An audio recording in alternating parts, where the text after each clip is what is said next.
नमस्कार, मी mood food Priyanka blog या YouTube चॅनलवर तुमचं सगळ्यांचं मनापासून स्वागत करते।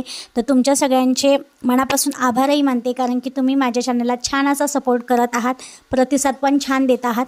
पण एक खंत वाटते, कारण की बऱ्याच व्ह्यूज येतात पण लाईक जास्त होत नाहीत आणि कमेंट्सही येत नाहीत। तर प्लीज रिप्लाय देत जा, आपले व्हिडिओ कसे आहेत कसे नाहीत। तर मी आज छान अशी गवारची शेंगाची भाजी केली आहे, झणझणीत सुकी अशी।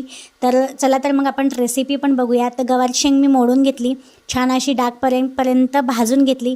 त्यानंतर ती बाजूला काढून कढईमध्ये मी तेल गरम केलं, त्यामध्ये जिरं मोहरी टाकून छान अशी तडतडू देऊन त्यामध्ये गरम मसाला चटणी मीठ घालून गवारची शेंग परत टाकली, अर्धा ग्लास पाणी ओतलं आणि छान शिजून दिली। शिजल्यानंतर ह्यामध्ये मी शेंगदाण्याचं कूट आणि थोडीशी कोथिंबीर टाकून मस्त अशी एक वाफ काढून घेतली। तर आपली गवारची शेंग रेडी आहे। व्हिडिओ आवडला असेल तर लाईक शेअर सबस्क्राईब जरूर करा, अगदी कंजूशी करू नका।